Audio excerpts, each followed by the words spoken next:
Ya. Y yo me veo, ¿no? Sí, al lado. Lo estoy viendo.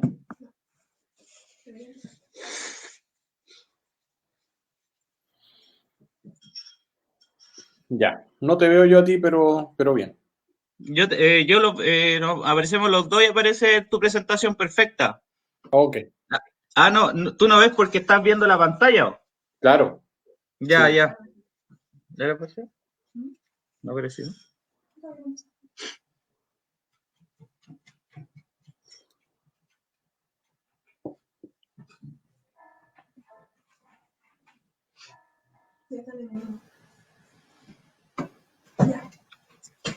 ¿Está en vivo?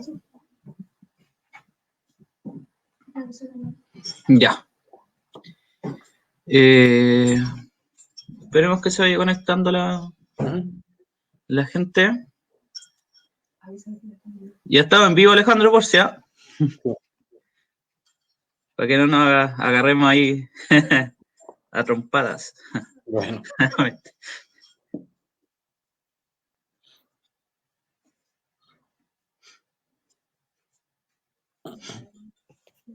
Entonces comencemos. Bueno, Bueno. me presento, soy Gonzalo Pavés, de la Asamblea Autoconvocada Santa Inés.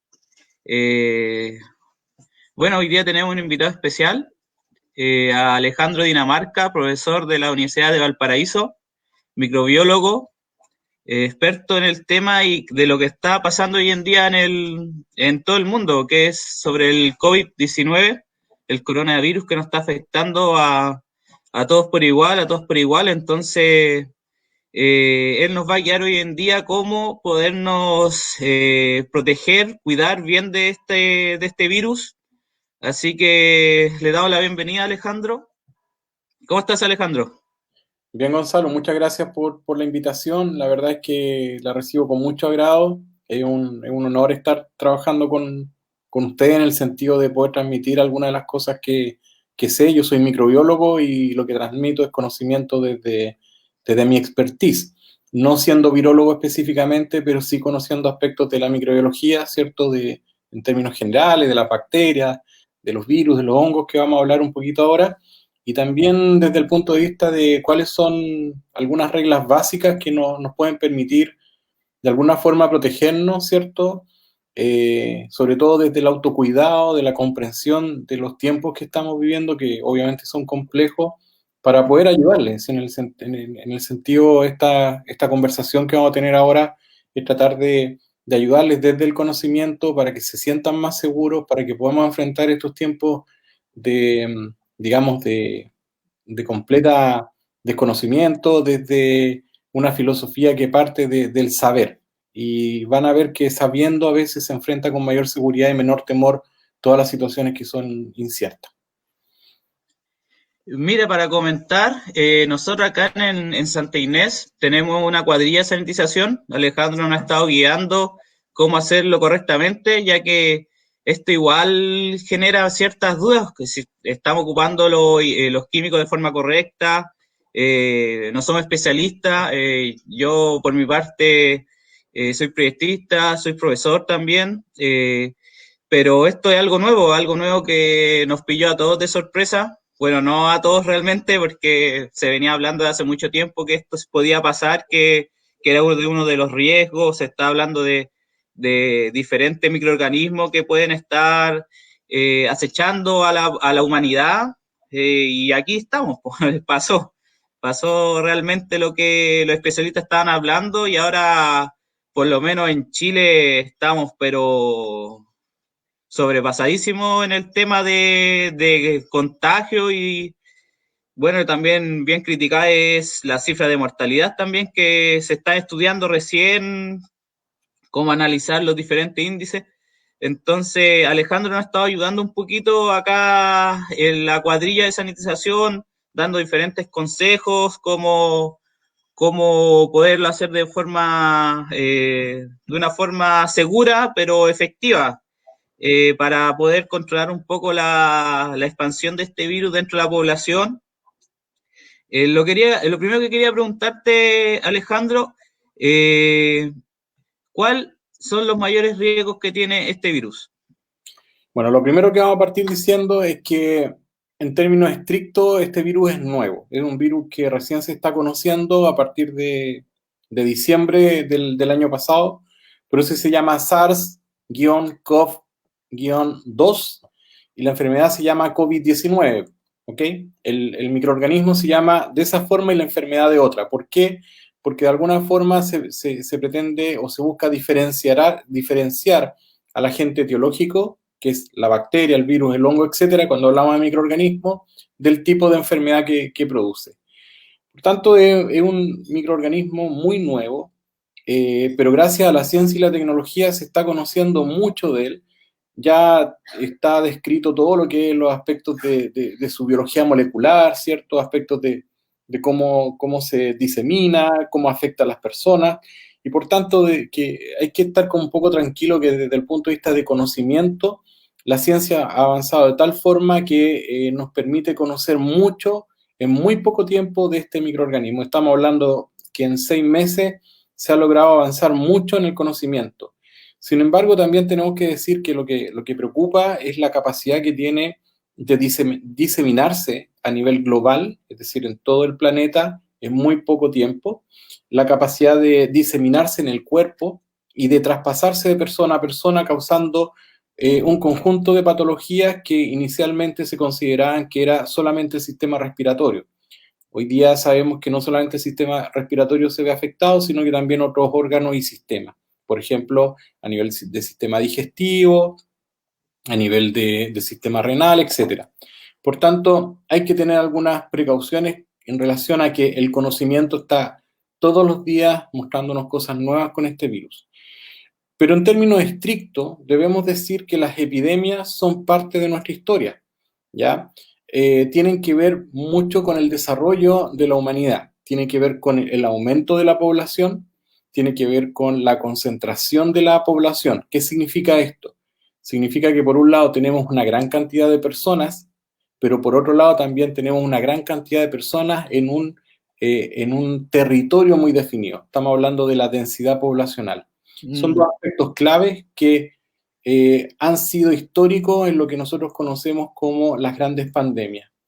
La primera gran pandemia que nosotros nos podemos referir es la pandemia que ocurrió hace exactamente 100 años atrás, que fue la pandemia conocida como la gripe española. También fue producida por un virus.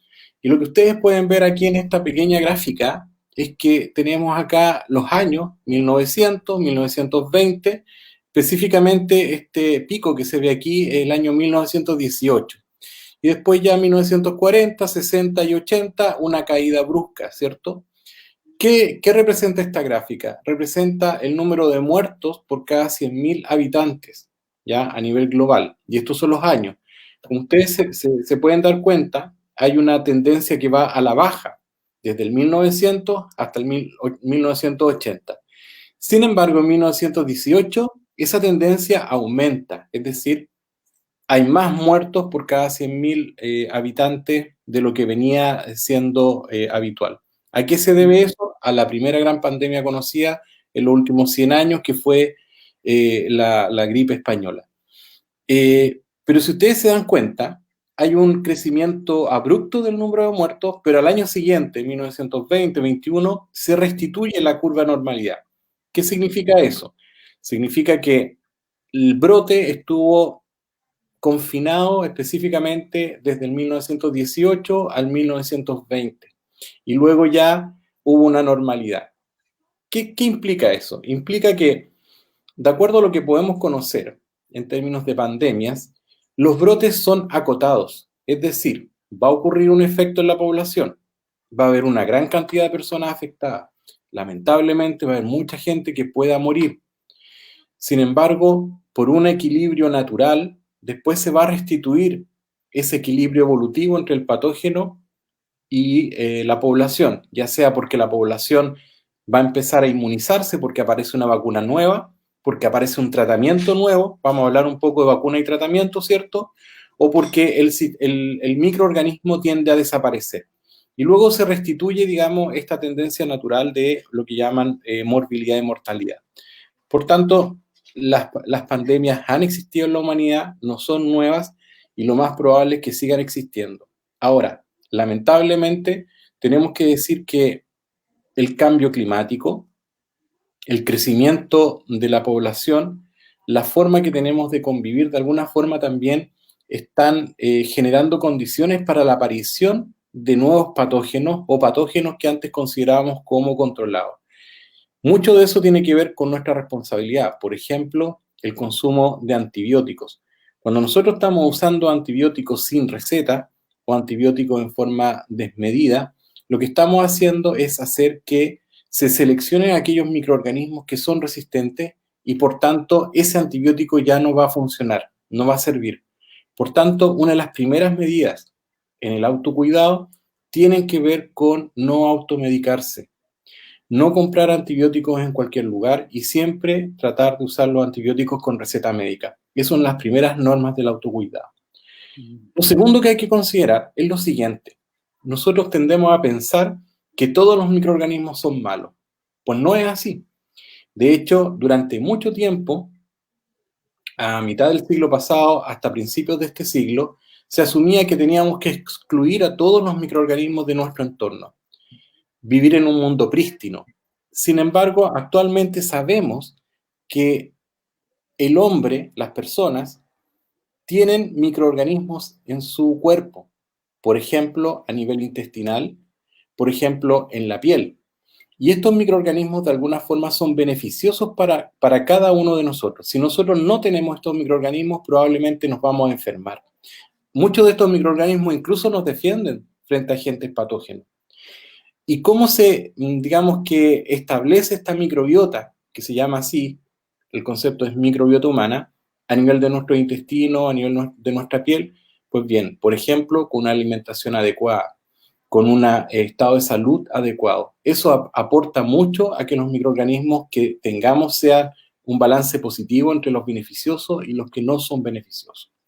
Son muy importantes. No sé si hay alguna consulta, Gonzalo, hasta acá. Mira, tocaste un tema que es bien importante y que nosotros estamos de hace tiempo hablando, que es el tema de la planificación urbana, de la densidad poblacional. Es más, varios especialistas, entre comillas especialistas, han tratado de modelar con mapas el riesgo, el contagio de esta pandemia. Hasta salió un mapa que hablaba sobre los migrantes, hablaba de la concentración de migrantes en Santiago, que ese era como un foco de contagio. Y siendo que yo también lo he estado leyendo, que es la densidad poblacional el mayor variable que puede aumentar el contagio. Tenemos que considerar que Santiago y la densidad poblacional, cómo se concentra la población en Chile, hay 8 millones de personas concentradas en Santiago, de 17 millones.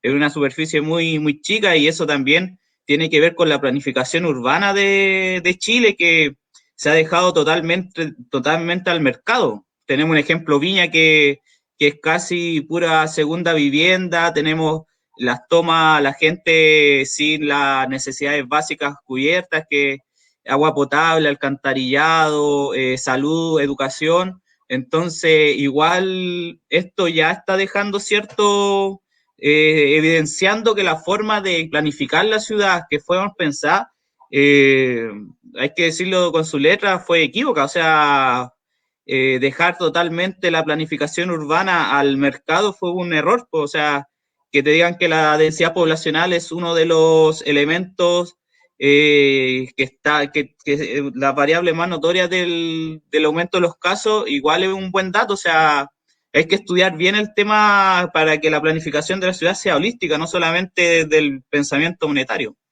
Bueno, eso es muy importante y de hecho es una de las cosas que nos han enseñado todas las grandes pandemias, porque las pandemias finalmente pasan y dejan enseñanza que están basadas en el dolor de las personas, en el dolor de la ciudad, en el dolor de las naciones. Y una de esas enseñanzas es que efectivamente la planificación urbana es muy importante. De hecho, tenemos que pensar que siempre donde exista una mayor densidad que se traduce en condiciones no adecuadas de vida, por ejemplo, en el hacinamiento, va a estar asociado a brotes infecciosos. o sea, a brotes producidos por patógenos microbianos, que no necesariamente van a producir una pandemia, pero ojo, año a año en Chile ocurren muertes por patologías infecciosas derivadas del hacinamiento, derivadas de una mala calidad de vida que tiene que ver con un modelo de distribución social. Eso es así, y no necesariamente vamos a estar asociados con una pandemia como el COVID-19. Es decir, en Chile, año a año, existen problemas que están asociados a patologías infecciosas, a brotes específicos causados por microorganismos, como por ejemplo una Escherichia coli u otros, o salmonela, y que tienen que ver con condiciones de hacinamiento, con condiciones de pobreza y desequilibrio en la sociedad. Por tanto, la microbiología está muy ligada con el desarrollo social, está muy ligada con el desarrollo urbano, está muy ligada también, obviamente, con las políticas de salud. ¿Por qué? Porque en el fondo, cuando se proyecta la salud de una población en función de evitar pandemias, se debiesen pensar en estos parámetros. Se debiesen pensar en la alimentación, en una nutrición adecuada, ¿cierto? Se debiese pensar en una urbanidad adecuada, una distribución del espacio urbano que no tienda al hacinamiento. Esto independiente de la migración o no, ¿ok? Nunca debemos considerar la migración como un proceso o como un mecanismo de estigmatización de las personas. Esto siempre ha ocurrido, la migración de hecho es un derecho que tenemos las personas. Y en ese escenario tenemos que pensar que, por ejemplo, los grandes procesos históricos como son la revolución industrial, fue asociada de procesos migratorios de personas desde el campo hacia las grandes ciudades. Por ejemplo, en Inglaterra, en Londres, en donde eventualmente eso significó una primera etapa de hacinamiento, de pobreza, de aparición de brotes infecciosos. Siempre debemos considerar, como dice esta diapositiva, que la infección va a significar la multiplicación de un microorganismo en un hospedador, es decir, en una persona, causando o no daño. ¿Qué significa esto? Significa que yo, por ejemplo, puedo estar infectado, pero no necesariamente voy a estar enfermo. Ese concepto me hace ver como un eventual transmisor de una patología. Soy un portador sano, entre comillas, soy un portador asintomático, ¿ok? Y cuando se produce un desbalance en mi fisiología, en mi inmunidad, por una malnutrición, por un problema, digamos, de salud secundario, soy diabético, soy hipertenso, sí puede empezar a producirse el daño. Y entonces hablamos de que esa persona que está infectada, o sea, yo estoy infectado, además paso a estar enfermo.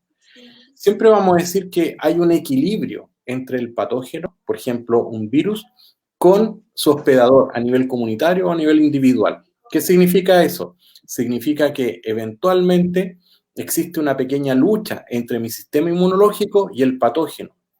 Pero también el patógeno va a desplegar sus armas. En este caso, el COVID-19 o el SARS-CoV-2 tiene armas específicas muy sorprendentes, extremadamente sorprendentes, y que eventualmente van a vencer a mi sistema inmune, a mi fisiología y va a producir la enfermedad. Pero también puede darse que mi sistema inmunológico, basado en una adecuada nutrición, por ejemplo, en un adecuado estado físico de salud, tengo una hipertensión controlada, tengo una diabetes controlada, ¿cierto? Me va a hacer que mi sistema, mi fisiología venza al patógeno, ¿ok?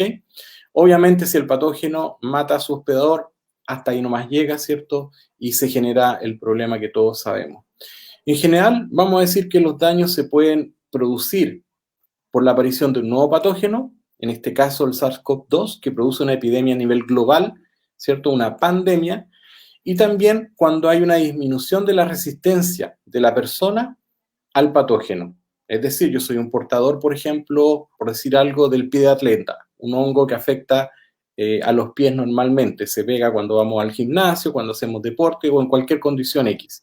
Pues bien, puede ser que yo no sienta ninguna molestia hasta cuando, por ejemplo, tengo un desequilibrio nutricional, que no significa que yo no estoy comiendo adecuadamente, o sea, no estoy comiendo en exceso, sino que significa que a lo mejor yo no estoy nutriéndome adecuadamente, no le estoy haciendo caso a un nutricionista, por ejemplo. Cuando tengo una edad avanzada o soy muy menor, un infante, ¿cierto? Un adulto mayor, o incluso cuando estoy sometido a estrés. El estrés es uno de los factores importantísimos en los desequilibrios del sistema inmunológico. El estrés está asociado a procesos inflamatorios, a un desequilibrio inmunológico y finalmente me hace más vulnerable a estos procesos de patogénesis e infección. No sé si hay una consulta con respecto a lo que estamos diciendo, Gonzalo. Aquí escribe Karina Cirano, una vecina de Santa Inés.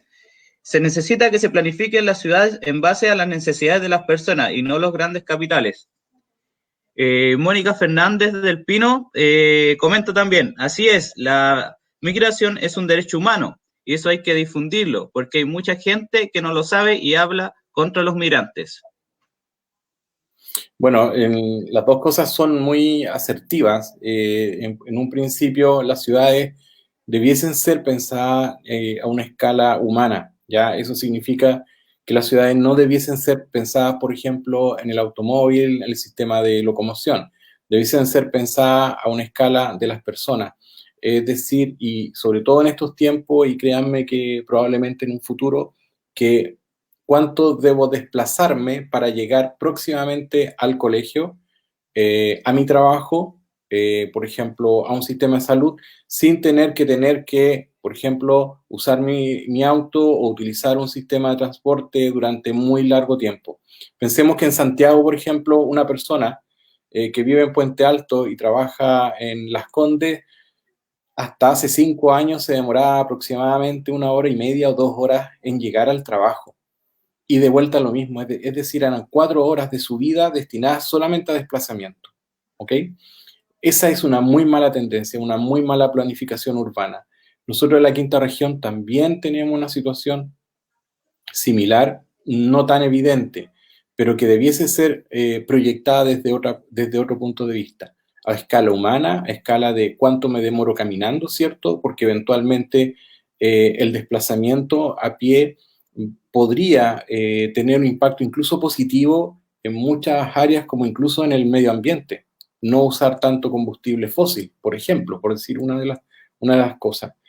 Luego, la segunda acotación, a mí me parece muy importante, la migración es un derecho humano. Y muchas veces nosotros olvidamos, tenemos una memoria muy lábil en el sentido de que la migración a veces obedece a causas que uno no quiere o eventualmente puede ser también por voluntad propia, ¿cierto? Uno migra porque quiere conocer otros países, porque quiere tener otro horizonte, pero a veces también las personas se ven obligadas a migrar. En ese sentido, nosotros no podemos estigmatizar a los que hemos tomado la decisión de migrar o a los que hemos sido migrantes y a los que van a ser migrantes, porque tenemos que considerar que, digamos, las condiciones, por ejemplo, socioeconómicas de un país muchas veces van variando en el tiempo y finalmente van haciendo que existan estos movimientos migratorios que son muy importantes, que se dan a nivel mundial y que yo creo que todos hemos conocido en casos cercanos o lejanos o en carne propia lo que ha sido migrar. Entonces, desde ese punto de vista, la migración no puede estar asociada a estigmatizarlo como desde el punto de vista de delincuencia, ni tampoco desde el punto de vista de salud pública. O sea, no podemos decir, el migrante es un delincuente por ser migrante o el migrante está infectado por ser migrante. No, eso no corresponde, no es así, ¿cierto? Y digamos, son derechos fundamentales. Hay otra pregunta. ¿Cuál es la diferencia entre un virus y una bacteria? ¿Cuáles son los niveles de gravedad que pueden presentar estos? Bien, en relación al concepto de bacteria, las bacterias son organismos biológicos que poseen, ¿cierto?, un material genético que está dentro de una célula como tal. Es una célula que se llama procariota. La célula se puede dividir, es decir, se reproduce, y cada célula hija es igual a la célula madre. Esa es una de las grandes características que tiene las bacterias. Por otra parte, el virus es algo que sorprende mucho a todos los que somos biólogos, ¿cierto? Porque eventualmente sabemos que los virus no son formas de vida que uno podría decir, es una célula, es un hongo, No, son partículas que en su interior contienen material genético y con suerte alguna proteína, pero no tienen para nada metabolismo, no son capaces de reproducirse por sí mismos, nada. Siempre van a requerir de una célula para poder replicarse, ¿ok? Por tanto, esa es la gran diferencia. A los virus los podemos denominar como entidades biológicas muy atípicas, que van a requerir de células para poder replicar su material genético, replicarse a ellos mismos, o sea, que esta célula empieza a fabricar más virus y la misma célula los va a diseminar y por tanto se va a romper cuando los disemina. Y ahí se produce el daño. ¿Quiénes son mejores o peor? La verdad es que, vuelvo a insistir, los microorganismos en su mayoría son positivos para los humanos, para el ecosistema, para el planeta. Nosotros respiramos oxígeno fundamentalmente gracias a los microorganismos. ¿Qué significa eso? Significa que, por ejemplo, en el océano vamos a encontrar un determinado tipo de microorganismos que se llaman microalgas, que son capaces de hacer fotosíntesis y producir oxígeno. Gran parte del oxígeno que hay en la Tierra se debe a esas microalgas. Por ejemplo, luego tenemos los microorganismos que forman parte de nuestra microbiota intestinal, que si los mantenemos en forma adecuada también van a generar un efecto beneficioso en nuestra salud. Y en el caso, digamos, de las bacterias, la gran mayoría de las bacterias son beneficiosas. El nitrógeno que nosotros consumimos en la dieta se debe a que hay bacterias que son capaces de fijar el nitrógeno y luego hay un sistema de consumo, ¿cierto? Una cadena alimenticia que finalmente lleva ese nitrógeno fijado por las bacterias a nuestro cuerpo y eso se traduce en material genético, en músculo, etc. Hay algunas muy pocas que sí son patógenas. ¿Cuáles son patógenas? Las que tenemos acá, por ejemplo. Se las voy a mostrar aquí. Algunos ejemplos. Neisseria gonorrea, Treponema pallium, Salmonella entérica, Escherichia coli, Streptococcus pyogenes, Staphylococcus aureus, Clostridium difficile. Todos estos microorganismos están presentes en nuestro entorno. Son microorganismos del tipo bacterias, que son bacterias negativas, pueden ser patógenas y pueden incluso producir no solamente una infección, sino también la muerte. En el caso de los virus, pasa lo mismo. Existen algunos virus que son negativos para la salud de las personas y esos sí van a producir enfermedad y eventualmente un brote y van a tener un impacto en la salud de una comunidad. Dentro de los virus más conocidos está, obviamente, el virus de la influenza, por ejemplo, que todos los años en época en época de invierno nos va a afectar. Por tanto, digamos que, vuelvo a decir, las bacterias no son más poderosas que los virus desde el punto de vista patógeno, no, tienen sus propios mecanismos, sus propias formas de actuar, lo mismo los virus. Y en general, la mayoría de los microorganismos son beneficiosos. Perfecto. E igual el estrés es muy peligroso y vivimos en una sociedad que lo promueve. También comentan desde las personas que están viendo, hay muchos comentarios sobre los derechos humanos de la vida, que nadie es ilegal. Estamos hablando del argumento que se estaba entregando, ya que como esto es nuevo, muchos especialistas están generando argumentos, están generando distintos argumentos, cómo esta interacción de diferentes elementos dentro de la urbe de la ciudad puede hacer que el virus se propague de forma más fácil en las personas. Entonces hay muchas teorías y una teoría era la migración, porque estamos claros que no es un punto, sí, la densidad poblacional, que es la planificación urbana, lo habíamos tocado, entonces para que la gente que se va uniendo igual vaya comprendiendo por qué estamos tocando estos temas igual. Acá hay un resumen en esta diapositiva en donde nosotros podemos ver cuáles son las vías de transmisión más importantes. Falta una acá que nos vamos a referir por separado en términos de bacterias o virus. Primero tenemos el aire, donde vamos a encontrar las enfermedades conocidas como las estreptocócicas, la difteria, la tosferina, la tuberculosis, la meningitis, las meningococcemias y el resfriado común e influenza. Fíjense que de estas 1, 2, 3, 4, 5, 6, 7, solamente una es viral, que es el resfriado común e influenza. Las demás son todas bacterianas y se contagian a través de las gotitas, de las gotículas por el aire, a través del aire, ¿ok? Acá hay una que es muy importante, que es la tuberculosis. La tuberculosis es una patología producida por una bacteria conocida como Mycobacterium tuberculosis, que se pensaba que estaba erradicada, se pensaba que era una enfermedad que ya no existía. Se desarrolló una vacuna para la tuberculosis. De hecho, en Sudamérica nos vacunamos contra la tuberculosis. Sin embargo, a nivel global, la tuberculosis está siendo reemergente y es uno de los problemas de salud más importantes que existe en la actualidad. Por tanto, digamos que no son todos los virus los que nos debiesen preocupar, sino que hay otras patologías como la tuberculosis que está al lado de nuestra casa, ¿cierto? Que está en nuestra ciudad y que debiésemos tener también mucho cuidado con eso.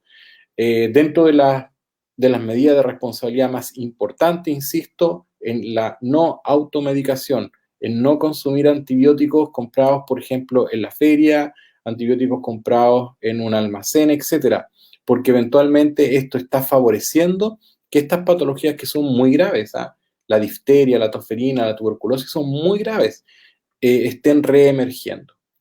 Luego tenemos las patologías de contacto directo. ¿Qué significa eso? Que tenemos que estar en contacto con una superficie, con una persona, para poder transmitirla. Dentro de estas están las hepatitis, que son producidas por virus. El virus de la hepatitis, que pueden ser del tipo A, B, C, dentro de las más importantes.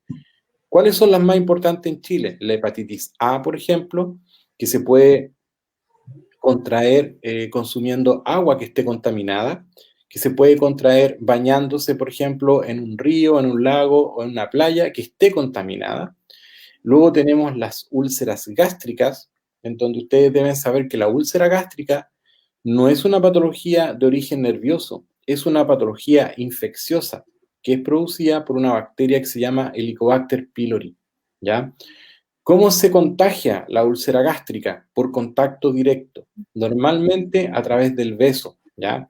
Es decir, si yo, por ejemplo, tengo esta bacteria, tengo una úlcera gástrica y voy y le doy un beso a un niño o a una niña, a un bebé, lo puedo contagiar y ese niño y esa niña van a ir incubando a este microorganismo durante 15 o 20 años, hasta finalmente, cerca de los 20, 25 años de su edad, empezar a generar esta úlcera gástrica. La persona que descubrió que las úlceras gástricas no eran un problema nervioso, sino que era un problema producido por una bacteria, es un microbiólogo australiano de apellido Marshall y que por ese descubrimiento ganó el premio Nobel. La verdad es que en los microbiólogos hay mucho premio Nobel, es una disciplina más apasionante y más bonita, por eso me dediqué a ella, y vamos a ver que muchos, partiendo por Pasteur, Koch, ¿cierto?, han hecho avances significativos en nuestra vida. Luego están los estafilococos, el Staphylococcus aureus, que es un microorganismo muy importante. Es el que normalmente nos va a producir una infección en una herida, ¿ya? Y este microorganismo no solamente tiene la vía de contagio directa, sino que eventualmente también se puede transmitir a través de los alimentos. Y estos van a ser agentes causales de algunos brotes específicos, por ejemplo, cuando vamos a una fiesta y alguien manipuló la comida con una herida en su mano, finalmente lo que va a estar haciendo es que va a diseminar el estafilococo en la comida, en la ensalada, en la mayonesa, etcétera. Vamos a consumir esta ensalada, esta mayonesa, y al cabo de 6, 10 o 12 horas vamos a tener fuertes dolores estomacales, vamos a tener vómitos, náuseas, ¿cierto? Algo de diarrea. Es la típica brote epidémico causado por un agente transmitido a través de los alimentos. Fíjense que aquí no estamos hablando de migración, aquí no estamos hablando de grandes problemas de país, sino que estamos hablando de la conducta que cada uno de nosotros tiene con respecto a la responsabilidad al preparar un alimento en forma adecuada. Aquí es muy importante considerar que una de las vías más clásicas de diseminación de agentes patógenos es por los alimentos. Son las enfermedades transmitidas por los alimentos, ¿ok?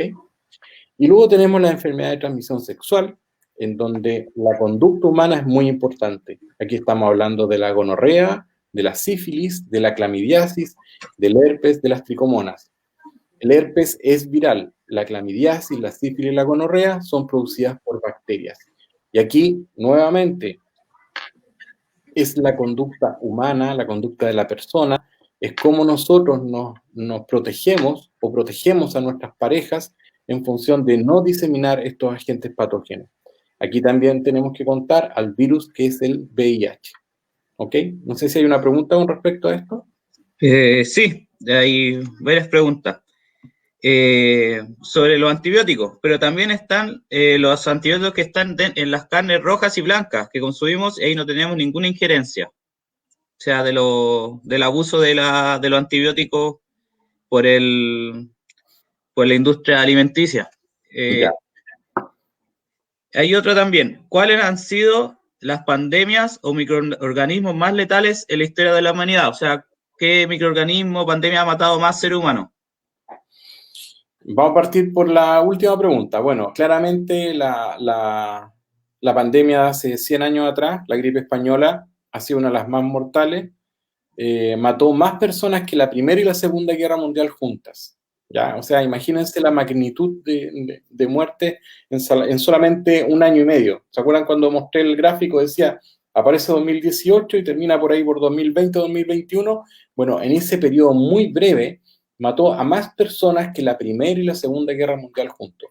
Lejos ha sido la pandemia con mayor cantidad de muertos a nivel global en todo el planeta.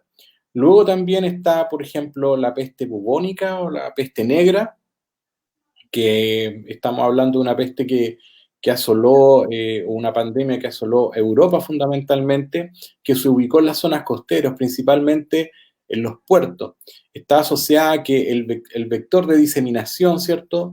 Era un roedor que transmitía una pulga que finalmente era la que iba transmitiendo a esta bacteria. Esas dos podríamos decir que son una de las más importantes. Luego de las más complejas, de que hay que tener mucho cuidado, está el cólera, dado que es una patología que puede producir brote epidémico, los ha producido a nivel global. En Sudamérica, en Chile hemos tenido en los años 90 un rebrote, ¿cierto? En norte de Chile, sur del Perú, se da el cólera. Hay un sistema de vigilancia activo para detectar el brote de cólera y es también un agente que hay que tener mucho, mucho cuidado. ¿Ok? Otra pregunta, ¿por qué se da que alrededor de 60% de las enfermedades infecciosas emergentes que se informa a nivel mundial son zoonosis? Bien, primero vamos a definir lo que son las zoonosis. La zoonosis, y lo vamos a ligar con el concepto o la pregunta que había acerca de los antibióticos en los alimentos. Bien, las zoonosis son enfermedades de animales que eventualmente pueden transmitirse a seres humanos. ¿Ok? Se ha postulado a través de una hipótesis, no está probado totalmente, que la pandemia COVID-19 obedece a que el SARS-CoV-2 pasó de animales al humano, ¿ok? Y por tanto se define como una zoonosis. Las zoonosis tienen la característica de que tienen un reservorio que son un animal. Por ejemplo, no sé, un elefante y que su hospedero de ese patógeno es el elefante, no el humano. Pero eventualmente puede ocurrir que pasa del elefante al humano y pueden darse dos situaciones. Que ese primer encuentro con el humano sea letal o que eventualmente el patógeno tenga una baja letalidad. Ya se dan esas dos circunstancias. ¿Qué ejemplos tenemos en Chile? El antivirus.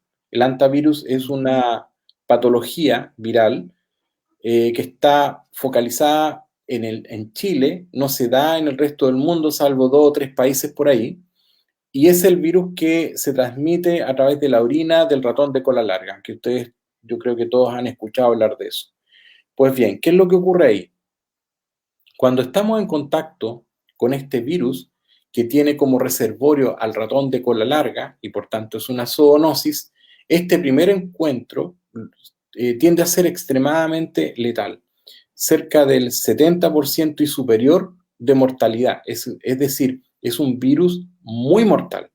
Sin embargo, tiene una baja transmisión, porque si ustedes se fijan que año a año, sobre todo en periodo estival, se dice que hay cerca de 10 o 15 personas infectadas. De esas normalmente están muriendo cerca de 8 o 9, por tanto hay una alta letalidad.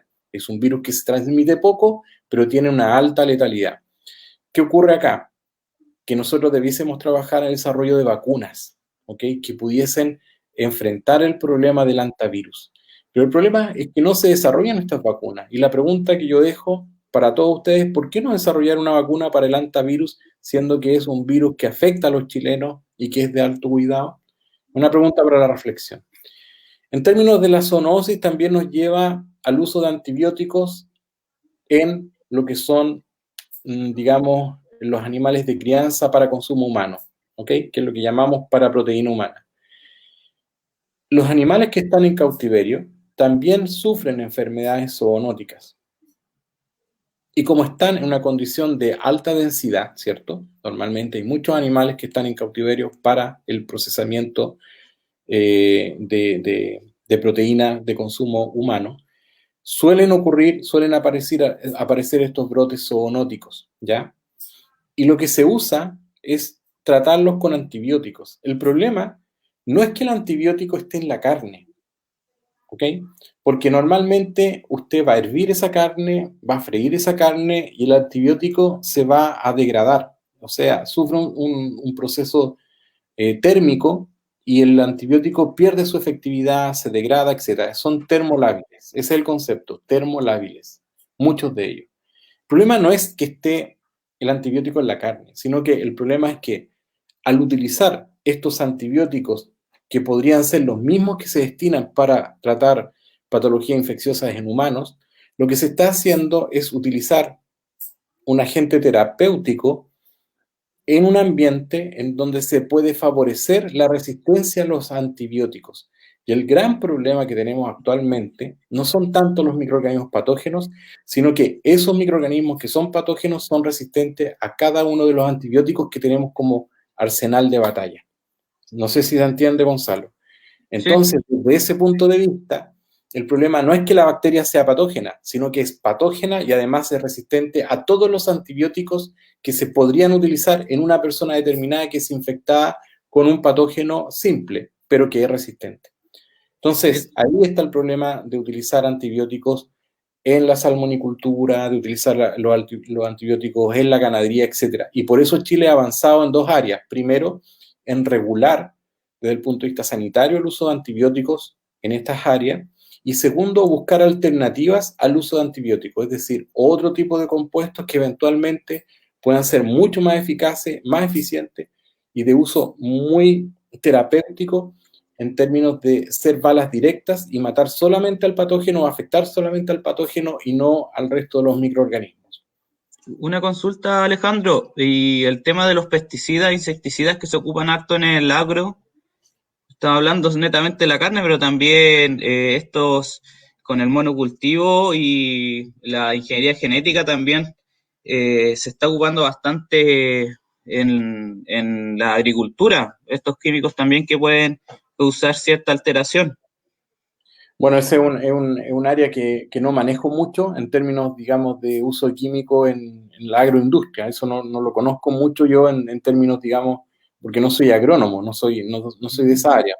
Pero lo que sí sé es que los compuestos químicos que se usaban hace 30 años atrás son completamente distintos a los que se están empleando ahora, sobre todo por un concepto de seguridad e inocuidad alimentaria. Tiene que avanzar Chile o cuál es su fuerte? Chile es una potencia agroalimentaria. Sin embargo, si en su proceso productivo introduce algún compuesto químico que está prohibido o que eventualmente produce un riesgo a la salud de las personas, va a perder mercado, no va a poder vender sus productos. Sin embargo, siempre ocurre que puede estar pasando, ¿cierto? Que algunas de estas normas no esté bien vigilada o que eventualmente se incumplan algunas de las regulaciones.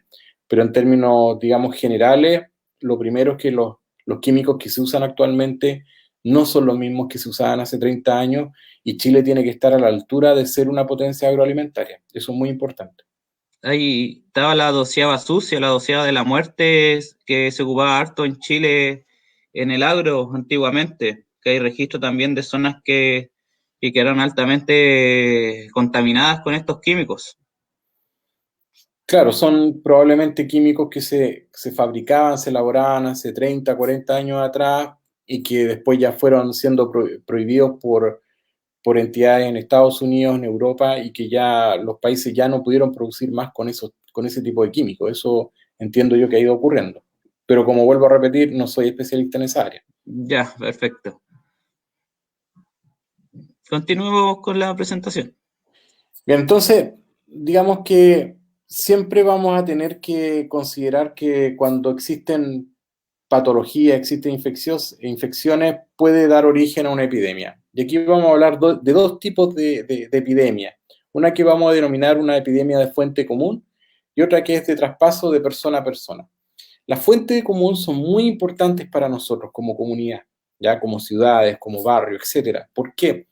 Porque la fuente común estamos hablando de una infección o una intoxicación. Normalmente estamos hablando de una transmisión fecal oral, es decir, alimentos que son contaminados por mala manipulación. Voy a un casamiento, voy a una fiesta, ¿cierto? Y ahí se prepara alimento, se prepara el alimento se prepara en condiciones adecuadas, donde no se respetan reglas básicas, como por ejemplo el lavado de manos, el taparse la boca y la nariz, el estar en contacto con animales que eventualmente pueden ser por ejemplo, una paloma, un gato, un perro, y que van a diseminar sus patógenos en el ambiente donde estamos cocinando. Pues bien, cuando ocurren todos estos eventos de mala manipulación de los alimentos, podemos infectarlos, ¿cierto? Vamos a llevar microorganismos patógenos a la mayonesa.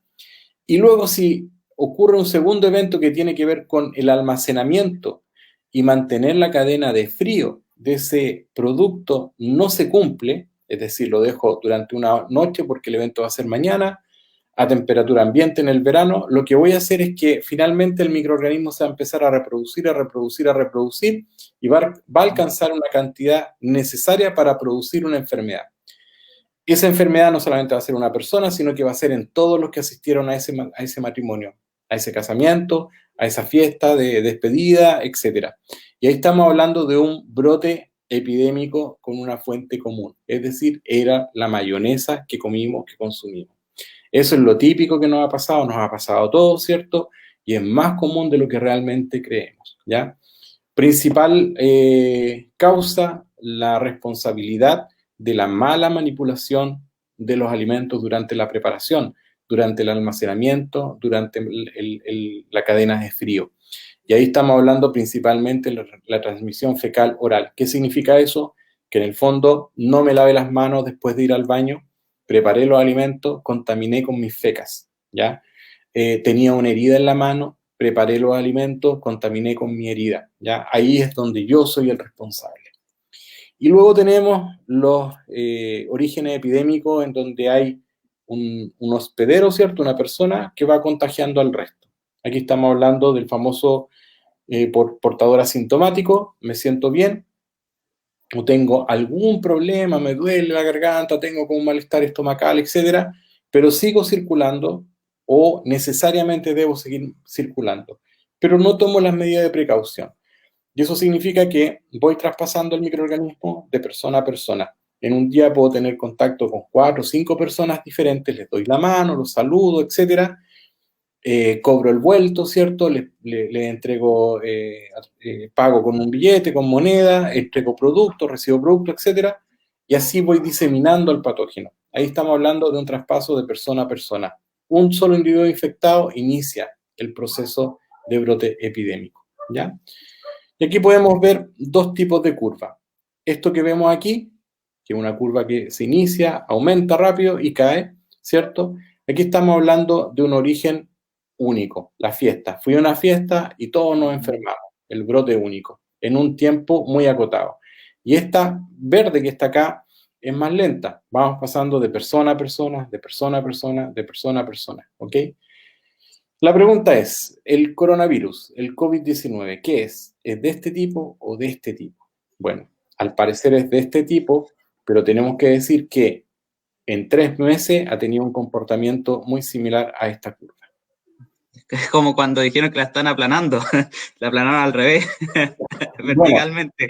sí, eso era muy simple de preguntar a los microbiólogos, los matemáticos se ponían a modelar, etcétera, todos salían con fórmulas mágicas y cuando, claro, iban por aquí pensaban que era una curva como esta y aquí decían, uy, estamos aplanando la curva, pero no veían que venía todavía esta fase o esta fase. Pero lo peor no es eso, lo peor es que a lo mejor estábamos en este tipo de curva. Y Sí, no, se entiende que... eso es lo que a nosotros nos tiene muy preocupados y por tanto debemos extremar las medidas, de tratar de quedarnos en nuestros lugares o sobre todo, si no lo podemos hacer, el autocuidado, lavarnos las manos con agua, con jabón, lavarnos la boca, la cara, ¿cierto? La nariz con agua, con jabón, al menos 4 veces en el día, sobre todo cuando nos levantamos, cuando vamos a manipular algo. Una cosa que es muy importante, siempre desde pequeño nos decían, fuiste al baño, te lavaste las manos, ¿cierto? Lo clásico, era la pregunta clásica de la mamá, de la abuela. Pero desde el punto de vista de transmisión de microorganismos, nosotros debemos defender el siguiente concepto. Cada vez que usted entre al baño, se lava las manos. Cada vez que sale del baño, se lava las manos. ¿Ok? ¿Por qué? Por ejemplo, yo me subo a una micro, ¿cierto? Tomo el fierro de la micro, me siento, manipulo el dinero, la persona me entrega el vuelto, me bajo, llego al lugar de trabajo y lo primero que hago es ir al baño. ¿Por qué no me voy a lavar las manos antes de hacer mis necesidades fisiológicas? ¿Se entiende o no? Ya tengo una carga importante de microorganismos que no son míos en mis manos y voy a hacer mis necesidades fisiológicas. Eventualmente me voy a estar autoinfectando. Por tanto, cada vez que yo entro al baño, hay que lavarse las manos. Realizo mis necesidades fisiológicas, termino, me lavo las manos. En el caso de un paciente COVID positivo, potencialmente diseminador, esa persona ojalá tuviese su baño propio, pero sabemos que muchas veces eso no va a ocurrir. Pues bien, los cuidados son, esa persona entra al baño, ¿cierto? Se lava las manos, hace sus necesidades fisiológicas, sanitiza el baño. ¿Qué significa eso? Usa cloro y ojalá un cepillo, con esos cepillos para el WC, ¿cierto? Agrega el cloro, limpia, ¿cierto? Y luego se lava las manos muy bien con agua, con jabón y sale, ¿ya? Es una vía interesante e importante, no solamente para detener el coronavirus, sino que en general para detener cualquier tipo de brote infeccioso. En tema de superficie, tú estás hablando que el dinero es uno de los elementos que más muestran peligrosidad, ya que es un elemento que de verdad va girando de diferentes personas de forma muy rápida. Entonces, ¿cómo podríamos enfrentar esto? Estamos viendo que Chile de verdad que hoy día tuvimos creo que 59 casos de personas muertas ayer, y esto lo más probable es que siga creciendo si no tomamos las medidas correspondientes. Realmente ya estamos hablando de que el tema de planificación urbana, que es un tema que es innegable, ya está así, no lo vamos a poder dar vuelta de una forma tan sencilla. ¿Qué consejo nos podrías dar para poder ayudar desde las personas, desde los territorios, a esta tarea tan gigantesca? Bueno, lo más importante es que tiene que ver con la conducta humana personal, o sea, a nivel de yo persona. Si actualmente sabemos que el virus es altamente infeccioso, se contagia a través del contacto incluso directo y no solamente de las gotitas por el aire. ¿Qué significa eso? Significa que si yo tomo un billete, una moneda o incluso una manilla de una puerta o el fierro de la micro, ¿cierto? Etcétera, voy a estar llevando el virus a mis manos, ¿ok? Pues bien, el gran problema acá es cuántas veces yo me toco la cara, cuántas veces me toco la boca, la nariz con mis manos. Ese es uno de los grandes problemas, ¿ok? Por tanto, la mascarilla me va a proteger de dos cosas. Primero, de que yo me esté tocando constantemente o sin querer con la cara, o sea, perdón, con las manos, la cara, la nariz, la boca. Eso es uno de los digamos, mejores efectos que tiene la mascarilla. Y segundo, va a evitar que si yo estoy enfermo, disemine al microorganismo o al virus en forma masiva a través de las gotitas y eventualmente también reciba menos carga. Eso por una parte. Por tanto, se recomienda el uso de la mascarilla en el sentido que evita que me esté tocando con las manos que están infectadas. Las manos siempre podrían estar infectadas, la cara, la boca, etc. Lo segundo, en ese sentido, no, insisto, lavarnos las manos frecuentemente y en forma adecuada es muy importante.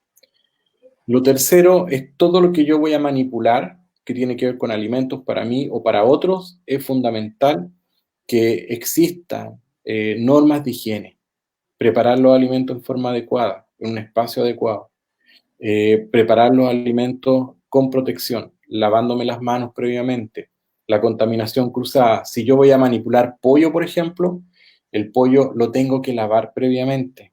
Esta es una recomendación muy importante que siempre le he dado a mis alumnos. Usted cada vez que va a preparar un pollo, lávelo. Después de eso, lo va a procesar, ¿cierto? Lo va a cortar, etcétera, le va a sacar el cuero, no, lo que quiera, y lo va a hacer ahí a la cacerola, va a hacer un pollo al coñac, un pollo asado, lo que quiera, un pollo al jugo, como quiera. Luego de hacer eso, lávese bien las manos, muy bien las manos, es muy importante eso. Por tanto, digamos que con estas medidas, en general, se puede frenar muchos tipos de brotes patógenos, incluyendo también ser un aporte para frenar el contagio por coronavirus. Luego, a nivel Una, pre una territorial, pregunta, Alejandro. ¿sí? Soy cajera y la mayoría de mis compañeros no se pone guantes para contar el dinero que se nos entrega al iniciar la jornada. Después se ponen alcohol gel y después se ponen los guantes. ¿Eso es correcto? ¿Realmente sanitizo mis manos con el alcohol gel? Vas a sanitizar tus manos durante un momento, pero siempre digo, después de usar alcohol gel, se debe lavar las manos. ¿Por qué? Porque cada vez que uno usa alcohol gel, va a quedar el gel en las manos. El alcohol se evapora. Y el gel va a tener un efecto, digamos, de atracción y que se van pegando microorganismos. Y por tanto, siempre es recomendable, después de usar el alcohol gel, que uno lo va a usar cuando va a un supermercado, cuando está trabajando, por ejemplo, como cajero, etcétera, es llegar a tu casa o incluso antes de ir al baño, o comer o lo que sea, o manipular alimentos, lavarse las manos con jabón y agua. Eso es fundamental. Por tanto, digamos que la práctica que norma es el lavado de manos independiente del uso del alcohol gel. ¿Ok? Correcto. Y otra pregunta, Alejandro,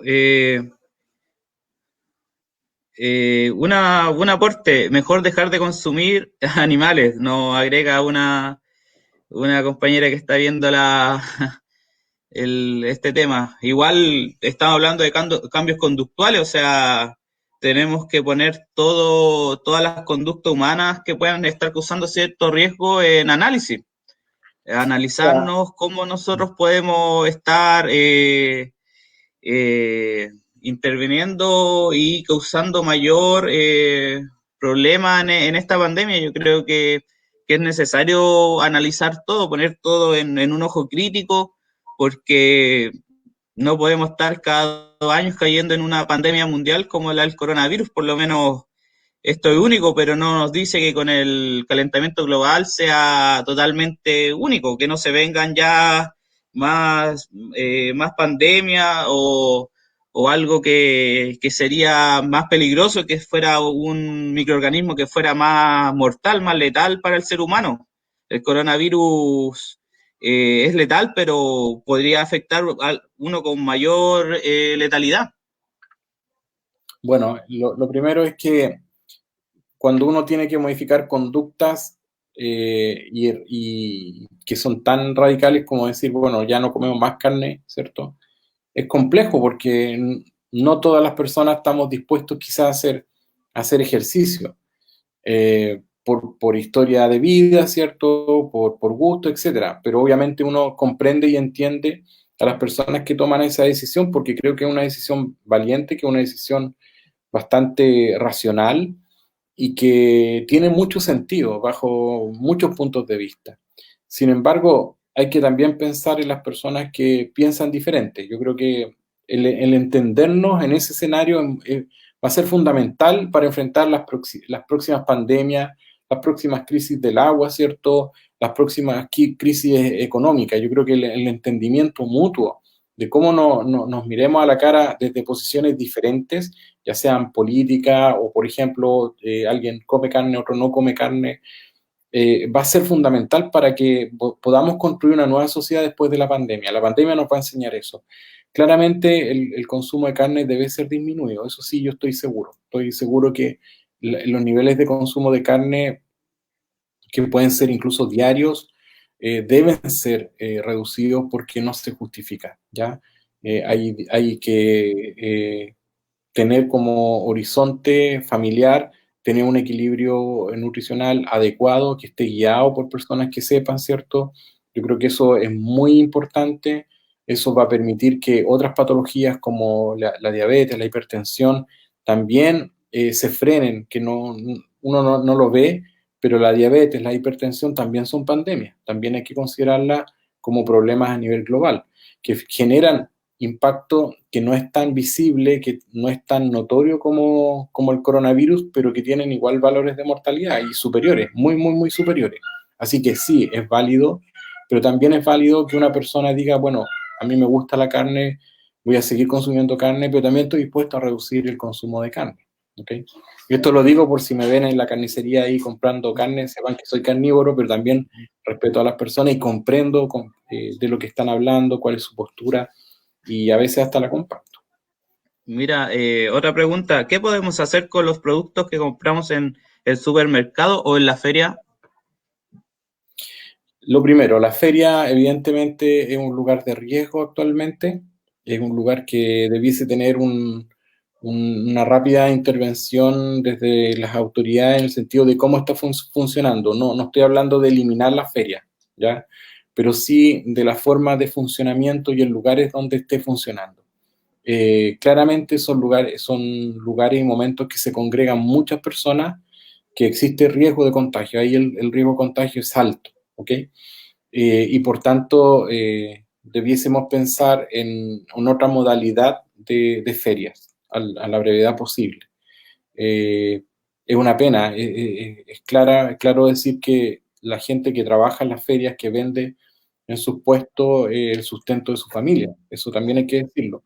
Por tanto, también ahí hay que llamar a la autoridad a ser creativa, a ser innovadora, de que en Valparaíso, en Viña del Mar, empiecen a trabajar desde otra perspectiva con los feriantes, con las personas que a lo mejor saben mucho mejor cuáles son sus problemas o formas de funcionamiento, son mucho más inteligentes muchas veces que todos nosotros y pueden plantear desde las bases, desde ellos mismos, algún tipo de solución. Yo creo que eso es lo primero. Por tanto, digamos que ojalá que eso se vea, porque en Valparaíso están aumentando los casos, los niveles de mortalidad también son preocupantes, y tenemos que pensar no solamente el concepto de los cerros, ¿cierto? Sino que también tenemos que pensar en concepto de nuestros abuelos, nuestros padres, que son los más afectados. Y sé que a veces es difícil, no solamente a veces, sino que todos los días puede ser difícil, pero ahí también la autoridad tiene que ser ingeniosa, tiene que ser creativa, innovadora y trabajar con las personas que más saben, no llegar imponiendo alguna solución que a veces suele ser una especie de zapato chino, no sé, sino que escucharle y hablar con las personas que trabajan en la feria, buscar la alternativa, entenderse y quizás exista la compatibilidad de seguir funcionando como feria en otra modalidad sin congregar, ¿cierto? A lo mejor con el concepto de delivery, no sé, pero buscar alguna vía que evite que se congreguen tantas personas en un lugar determinado en tan poco tiempo. Bueno, que hay que invocar un poquito a la creatividad, a la innovación, bueno, que es lo más que tenemos que hoy día recurrir el ser humano para salir de esta crisis. La innovación y la crisis son, yo creo que están aliadas las dos porque en momentos de angustia el ser humano tiende a ser más creativo. El problema es que después nos olvidamos de nuestro carácter de ser humano.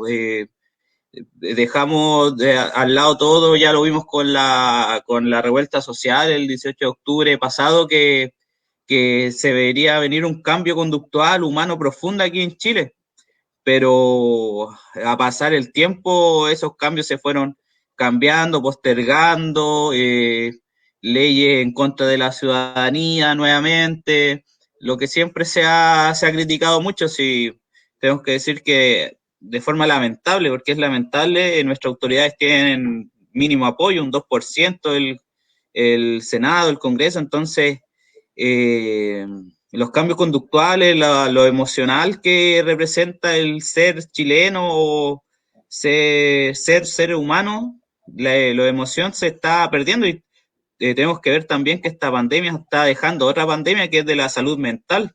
Los casos de depresión, el abuso de ansiolíticos y antidepresivos están aumentando, pero de forma exponencial. Ya Chile era de uno de los países con más incidencia de padecimientos mentales y hoy en día con la pandemia esto se está elevando totalmente y no, Chile no tiene una buena salud, ni siquiera realmente no tiene salud de ningún tipo, con todo el respeto, buena salud mental. Chile no tiene un sistema de salud que pueda prevenir la salud mental, menos ahora que la gente presencialmente no puede asistir a un psicólogo o un CEFAM. Entonces igual es un tema que vamos a tener que empezar a tocar porque con la pérdida de empleo que está generando esta pandemia y hay un problema también que es la pérdida de empleo, que la gente le está faltando mucho y en Chile hay gente que tiene mucho, es un tema de que van a tener que ponerse la mano, meterse la mano al bolsillo, del corazón. Ya de hace tiempo dejé de apelar a la emocionalidad en ciertos actores de la sociedad, pero sí la mano al bolsillo, ponerse ellos la mano al bolsillo porque hay gente que está sufriendo y puede ser un estallido social 2.0, pero ahora no por temas conceptuales, ahora por temas de hambre y esto es muy complejo y ya hemos salido las autoridades que eran realidades que no conocían y eh, son realidades que están ahí, o sea, el desconocerla, más que no conocerla, el desconocerla, yo les creo. Es una realidad que desconocí por mucho tiempo, pero una realidad que no se podía conocer, imposible, si es cosa de caminar por la ciudad, subir a los cerros y ver la realidad de las personas. Bueno, lo que tú dices, Gonzalo, es verdad, es una realidad. Chile es un país que es un modelo del sistema económico actual, ¿cierto? Que para mi gusto es un mal modelo porque es como el ícono, eh, una mala comprensión quizás de cómo implementar un modelo económico en condiciones totalmente favorables, ya sabemos por qué, pero lo que quiero decir es también que a las personas que estamos en una posición privilegiada, con mucha vergüenza, porque yo lo tengo que decir así, yo pertenezco a una clase social privilegiada, una condición y una posición de privilegio, pero que ya desde mucho tiempo pasa a ser también un poco de vergüenza, porque no podemos desconocer todos los Chiles que coexisten en un mismo territorio, partiendo por el centralismo en Santiago, ¿cierto? Es decir, todo se resuelve en Santiago. Actualmente vemos que las decisiones independientes de las realidades regionales no pasan por las regiones, sino que pasan por el centralismo. Luego tenemos distintas clases sociales, una concentración gigante del recurso, muy pocas personas, ¿cierto? Y eventualmente, claro, existe esta fragmentación. Yo creo que esto es así desde hace mucho tiempo. Algunos hemos sido conscientes desde mucho tiempo, yo he sido consciente de eso y claramente a uno le avergüenza, la vergüenza vivir en una situación así. Por eso, digamos que desde esa posición uno trata de colaborar de la mejor forma posible. Yo creo que el conocimiento, el mostrar la información, no tanto los datos, porque la verdad es que yo creo que estamos abrumados con la cantidad de datos que salen día a día. Todos nosotros estamos pendientes de cuántas personas, cuánto esto, cuánto, esperando los reportes.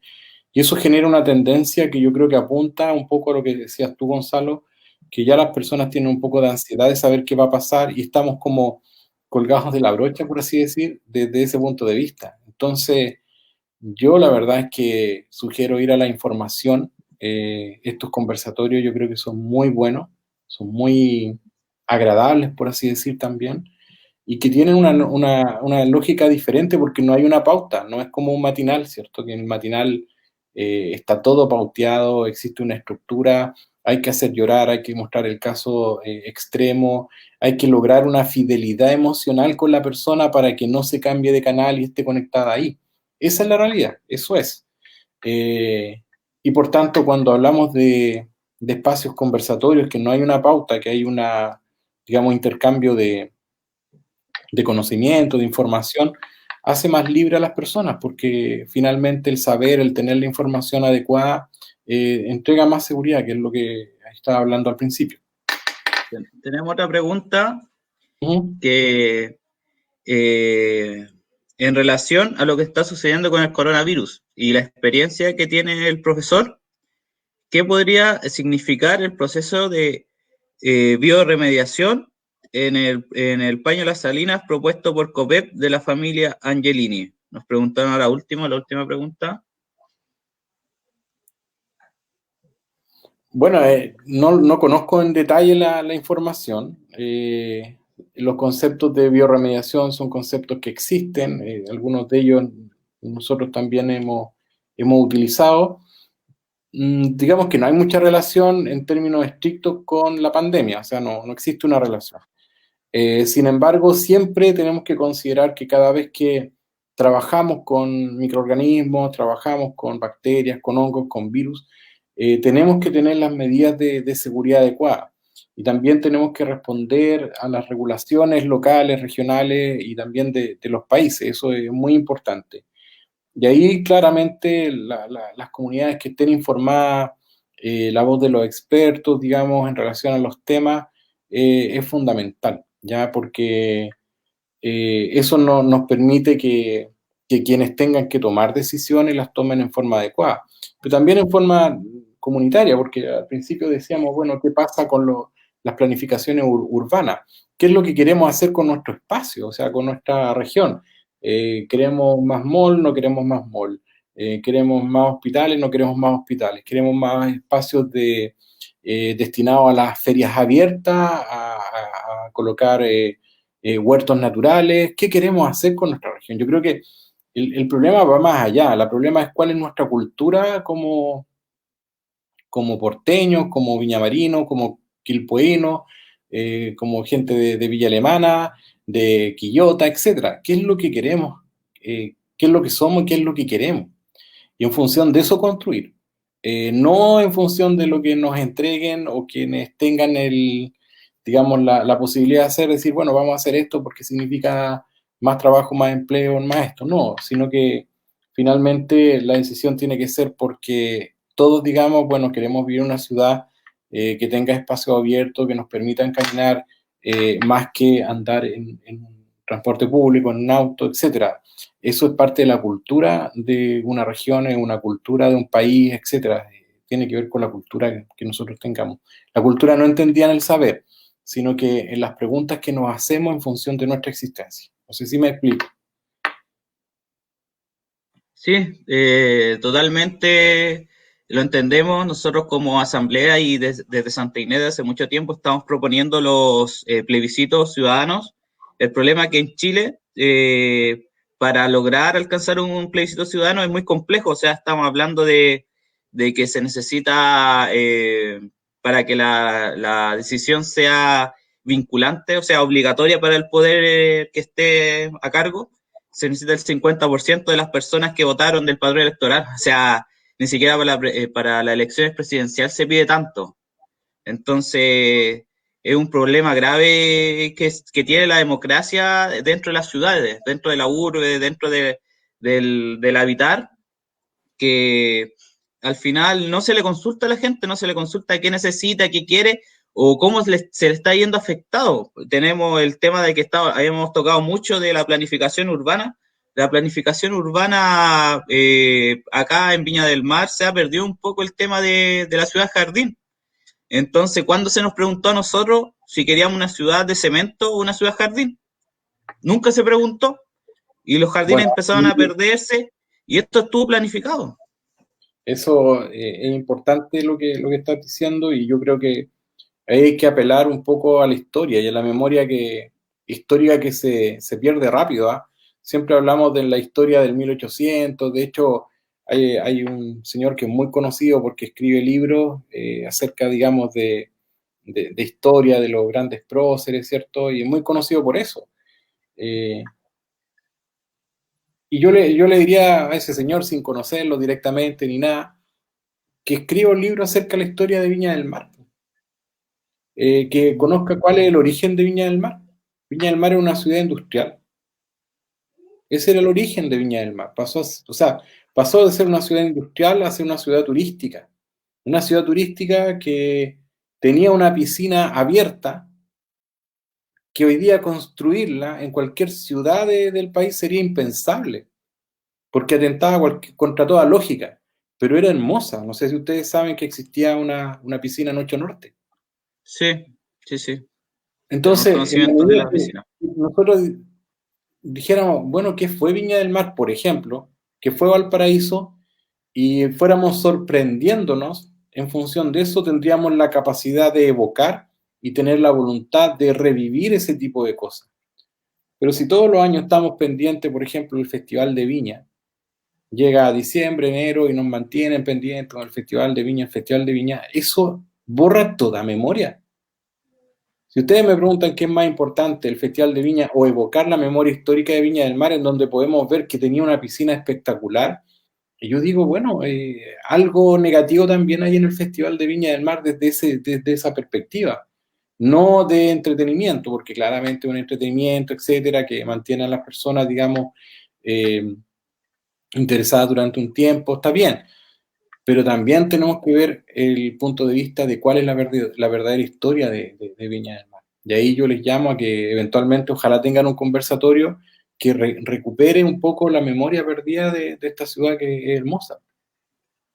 Sí, un tema que siempre lo tocamos con la Patricia Arellano, con la Patti que nos dejó a fines del año pasado. Siempre ella fue una de las grandes gestas bueno, una grande defensora del patrimonio viñamarino, de Concón, de otras ciudades de acá cerca, pero especialmente de Viña del Mar, en la defensa de la ciudad Jardín. Ella estuvo en diferentes luchas ambientales y urbanísticas de Viña del Mar y siempre comentamos eso, ella, de los conversatorios que hacíamos públicos, cuando se podía hacer cosas presenciales, ella siempre defendía el tema urbano, el tema de la caracterización que tiene la ciudad jardín, de este arraigo que tenía el viñamarino con este lugar verde, hermoso, que se fue perdiendo, y eso es claro, la ciudad jardín dejó de ser ciudad jardín. Estamos hablando de un progreso que, entre comillas, nos definen como progreso, pero también somos la ciudad que tiene más tomas en Chile. Entonces, ¿qué tanto de progreso puede haber con tanto desigualdad social? Es complejo, yo te encuentro la razón. Quería ir quería ir al tema de la sanitización. ¿Cómo nos puedes dar ciertos consejos para hacer un trabajo óptimo y especialmente a la gente, al común, al poblador de los territorios? ¿Cómo podemos darle ciertos consejos para que se puedan cuidar, proteger? Bueno, lo más importante en el concepto de sanitización es a nivel individual, ¿cierto? Y colectivo. A nivel individual, el higiene personal es fundamental en todas las prácticas que antes dijimos. Eh, Alguien me puede decir, bueno, el alcohol gel, el alcohol al 70%, etcétera. Ya planteamos de que el lavado de manos no lo sustituye absolutamente nada. Lavado de manos, ¿cierto? Agua, jabón, 30, 40, 50 segundos, no siempre con el agua dada, ¿cierto? Y finalmente un enjuague adecuado. Luego de eso, lavado de boca, lavado de cara, la zona de la nariz, ¿ya? También nuevamente enjuagado para sacar el jabón. En el caso de la protección personal o elementos de protección personal, uso de mascarillas, ¿es recomendable o no es recomendable? Sí es recomendable. ¿En qué casos o para qué? Primero, para evitar que con nuestras manos que eventualmente están contaminadas, ¿cierto? Yo me toque la boca, me toque la nariz, me toque los ojos. Eso por una parte. También es un elemento fundamental para evitar que si yo estoy enfermo, al toser o al hablar, disemine microorganismos a través de la mascarilla. La mascarilla va a hacer un freno físico de los microorganismos que yo estoy expulsando. Y a la vez, de acuerdo al tipo de mascarilla, algunas son más eficientes que otras, va a evitar que reciba o inhale, ¿cierto?, muchos microorganismos a través de la mascarilla. Va a ser un agente retenedor, con una especie de red de pescador. Ahora, ¿cuáles son los cuidados de la mascarilla? Que tienen un uso en tiempo limitado. ¿Cuándo voy a saber que tengo que cambiar la mascarilla o que tengo que lavarla, etcétera? Una mascarilla no se puede usar durante 2 o 3 días y durante un día por tiempos acotados, no más que 2 horas, por ejemplo. Revisarla que no esté húmeda, revisarla que no tenga olor. Si tiene un olor, yo tengo que lavar esa mascarilla inmediatamente, si es de género, ¿cierto? Si es de tela esta no tejida, se tiene que lavar, se tiene que secar al sol, ¿ya? Eso es muy importante. ¿Por qué? Porque si la mascarilla está húmeda o tiene un olor diferente, eso significa que la mascarilla está reteniendo mis propios microorganismos y yo me puedo autoinfectar con esos microorganismos que están concentrados. ¿Ok? Por tanto, la mascarilla tiene que ser usada en esas condiciones. El uso de guantes. ¿Es recomendable? ¿No es recomendable? Si alguien va a trabajar, por ejemplo, como cajero, como cajera, sí es recomendable usar guantes, pero no por mucho tiempo. Cambiarlos también, renovarlos. Un set de guantes, o sea, un par de guantes no puede ser usado todo el día, porque si ustedes se fijan, todos los que hemos usado guantes de látex, se empiezan a humedecer las manos. Y cuando se humedecen las manos y hay una herida, esa herida se puede incrementar, puede haber una infección y el guante va a favorecer eso, ¿ya? Por tanto, nuevamente, los guantes tienen que tener un uso limitado y no van a sustituir el lavado de manos. Si yo uso guantes, después me siento a almorzar, no. Si yo uso guantes, me los saco, los voy a eliminar y me lavo las manos con agua, con jabón y después como, ¿ok? Eso es lo más importante. Luego está el tema que es muy importante desde el punto de vista de autocuidado, es escoger muy bien cuáles son los elementos químicos para sanitizar. Fundamentalmente vamos a hablar de dos, que son el cloro comercial, ¿cierto? Y los amonios cuaternarios. Ninguno de los dos se puede utilizar en superficies humanas, ninguno, ni tampoco se pueden aspersar en el aire cuando hay personas. Se tienen que usar solamente en superficies, por ejemplo, para limpiar el baño, el retrete, el WC, lavamanos, ¿cierto? Se tienen que usar para limpiar la cocina, etcétera, pero nunca en superficie humana o aspersarlos en el aire mientras existan personas. ¿Por qué? Porque finalmente puede haber una intoxicación por un agente químico y hay personas que se pueden morir por eso. Nunca se deben mezclar los agentes químicos, nunca, porque van a producir una reacción que puede generar gases que son tóxicos y en poco momento, igual o similar al cianuro, pueden matar a una persona si está en un espacio cerrado. ¿Ok? Cuando se van a utilizar estos elementos, se deben además utilizar elementos de protección personal como son una ropa adecuada, estos trajes blancos, ¿cierto? Mascarillas que tienen filtros para agentes químicos y gafas, además de guantes. Una vez que se tiene ese material, se puede sanitizar un espacio que puede ser, por ejemplo, una junta de vecinos, etc. ¿Ya? Esas son las condiciones. Nunca utilizarlo en forma inadecuada y vuelvo a insistir, no se pueden mezclar nunca el cloro con amonios cuaternarios, nunca hacer eso. Una consulta, cosa que se ocupe en un lugar cerrado, ¿cuánto tiempo hay que esperar para volver a ocupar el lugar, a entrar a, no sé, una pieza, algún lugar, una casa que se ocupe alguno de estos dos químicos? Por ejemplo, el más simple, el famoso aerosol que puede usar una persona, ¿cierto?, en una casa que se llama el isofor.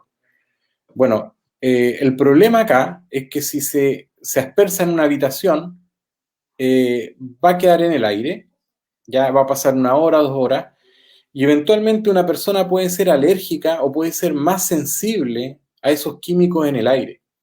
Eso va a producir un proceso inflamatorio en sus mucosas nasales o en la garganta. Y eso incluso puede favorecer que aparezca una infección, ¿ya? Por tanto, normalmente, si ustedes van a utilizar ese método, que no es recomendable cuando son personas que no conocen cómo utilizarlo, es que se asperse en el día, ¿cierto? Y se deje pasar un día completo hasta el otro día. Luego de eso, ventilar adecuadamente y ver y verificar que no exista todavía en el ambiente trazas de el lisoform u otro compuesto que hayan aspersado. Pero no es recomendable. Lo que es más recomendable es limpiar superficies. Eso sí que es recomendable. ¿Por qué? Porque normalmente un microorganismo que está en el aire va a estar por un tiempo corto y en una muy baja cantidad. Si ese espacio además es ventilado constantemente, con ojalá luz y aire, va a haber menos probabilidad de que existan microorganismos. Pero en cambio en las superficies donde yo me siento a comer, donde yo preparo los alimentos, sí que existe el riesgo de que existan microorganismos adosados en la superficie. Por tanto, más que sanitizar el aire, es importante limpiar la superficie. Un ejemplo, una olla común como se está realizando bastante hoy en día. ¿Qué consejo nos podrías entregar para que esa olla común no exponga riesgo a la población que está recurriendo a esto por temas de hambre, por temas de necesidad básica? Entonces, o no sé, un tema que podríamos aportar ciertos consejos para que, no sé, hacerlo de forma conceptual, ciertas acciones que podemos hacer nosotros para que estos riesgos se reduzcan. Bueno, primero es que una olla común reviste al menos dos tipos de riesgos. Los riesgos biológicos, que tienen que ver con las intoxicaciones alimentarias por mala manipulación de alimentos, y luego los riesgos físicos, que tienen que ver, por ejemplo, con quemaduras, ¿ya? Son los dos riesgos que las personas que hacen las ollas comunes tienen que tener en mente. Una olla común o una cocina tiene que tener una logística. Eso significa considerar las materias primas, de dónde van a llegar, quién las va a entregar, dónde las vamos a almacenar. Primero, ya siempre lugar limpio, ¿ok? Libre de animales, en superficies adecuadas, no mezclado con alimentos crudos, por ejemplo, con carnes, ¿ya? Siempre es muy importante eso. Luego está el tema de la manipulación durante la preparación y durante la dispensación. ¿Qué significa? Que en la manipulación las personas tienen que estar con mascarilla, con algo que sujete el pelo, ¿cierto? Una cofia que se llama de pelo, y también ojalá con guantes, ¿ya? Y sobre todo considerar el concepto de contaminación cruzada. Yo no puedo con un cuchillo cortar pollo y después cortar la ensalada, nunca. Estoy llevando los microorganismos que hay presentes en el pollo, porque los hay, a la ensalada. Eso es muy importante. Luego está el concepto de la dispensación de los alimentos. ¿En qué los voy a dispensar? ¿En qué tipo de recipientes? ¿Van a ser platos? ¿Van a ser ollas? ¿Van a ser, me entienden? Eso tiene que estar muy bien sanitizado, muy bien lavado, muy bien higienizado. ¿Ok? Saber muy bien dónde están entregando eso. ¿Quién lo entrega? Que también esté con medidas de protección para no diseminar los microorganismos. Y luego la cadena de temperatura. No puede una comida ya servida, preparada, permanecer por 2 o 3 horas sin servirse, sin ser consumida. Eso es muy importante. Luego están los riesgos físicos que tienen que ver con el calor, ¿cierto? Que está asociado al uso de gas, al uso de leña o lo que sea, y también a elementos como agua hervida, como a freidoras, etcétera. Son riesgos altos que exponen a las personas. Por tanto, una olla común o una cocinería pueden ser finalmente también un riesgo para las personas si no se llevan a cabo adecuadamente. Es muy importante eso. Esta información va a ser súper relevante para los territorios porque de verdad está un poco silenciado, pero yo creo que todos los cerros de Viña del Mar ya tienen entre 2 o 3 ollas comunes. Se está dando bastante y algunas que están haciendo hasta 200 almuerzos diarios y es una realidad y hay que afrontarlo. O sea, eh, solamente el pueblo ayuda al pueblo y es la realidad que está pasando hoy en día y listo, no es un problema negar la realidad de los eventos, es un problema grave que ya hemos sufrido de esto, entonces negarlo es un problema o decir que no existe esta realidad no va a desaparecer. Entonces yo creo que es muy valorable la información que nos estás entregando porque de verdad, y además ahora con el coronavirus, esto es un problema que puedo enfrentar que puede ser grave. Entonces, te agradezco toda la información que nos has entregado. Yo creo que ya llevamos una hora y media de conversatorio y te lo agradezco enormemente de parte de la Asamblea de Santa Inés y de la población completamente. Completamente, entonces igual te lo agradezco bastante. Ojalá seguir trabajando en distintos temas como el tema de sanitización, la protección y otros temas, porque de verdad el quebrar la barrera que hay entre la academia y los territorios y la población, o sea, la persona que ejecuta la conducta, es necesario sin este morbo que tiene la televisión, que tú bien lo nombraste, que le interesa alinear los temas según cierto interés. En la tele, cuando se habló de la OMS, que sanitizar no servía, no es que no servía, sino que había que implementarlo de una forma correcta.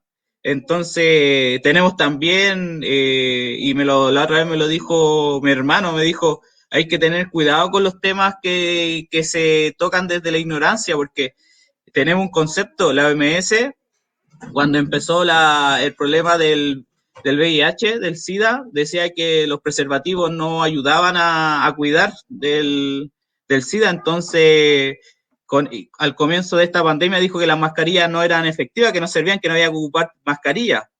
Entonces, esas son interpretaciones y que son graves, totalmente graves, porque se pueden sentar varios especialistas en la mesa y analizarlo bien y tirar la declaración.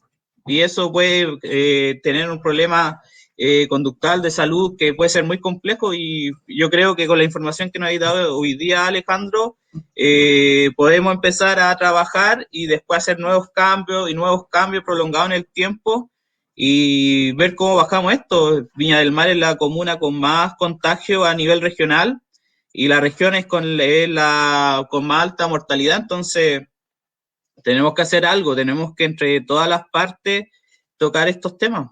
Así que te lo agradezco bastante. No sé si quieres decir algo a la gente que nos está viendo.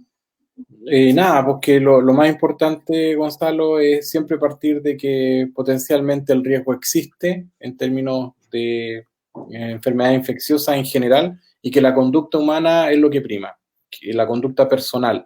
Eso quiere decir que ojalá ante el riesgo tomemos siempre la medida más precautoria. La información con respecto al coronavirus es muy dinámica, es un virus nuevo, como decía Gonzalo, a veces se dice una cosa, al otro día se dice otra, etcétera.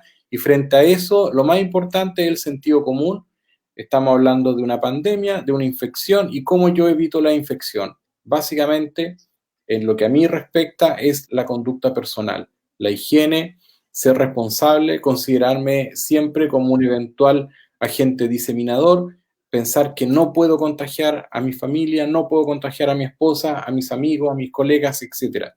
Y desde ese punto de vista yo creo que se puede avanzar mucho. Luego, eventualmente, en todas las medidas siempre tener los cuidados, tener las precauciones, cuidado con los brotes producto de las enfermedades transmitidas por los alimentos, por favor. Eso se lo recalco mucho.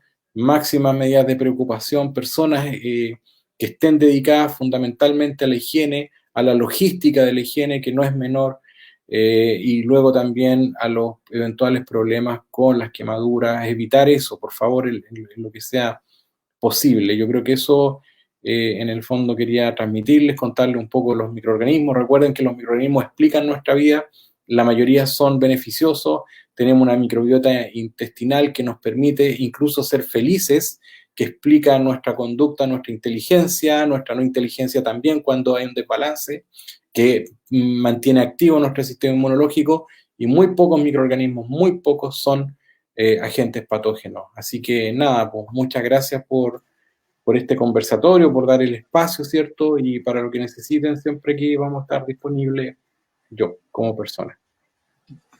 Muchas gracias, Alejandro. Te vamos a cobrar la palabra porque de verdad es necesario armar esta instancia para que todas las dudas que tiene la población y los cambios que puedan acometerse en el actuar pasen desde la academia, tú que eres profesor, especialista en el tema, pero pasa a la gente común, al ciudadano de a pie. Y de verdad, de corazón, te agradezco esta intervención, este tiempo y toda la enseñanza que nos has dejado. Y cualquier cosa que necesitemos ya te vamos a empezar a molestar un poquito más para que nos pueda ayudar, po. Ok, Te lo agradezco de corazón, de verdad. listo. Nos vemos, que estén bien. Igual, nos vemos.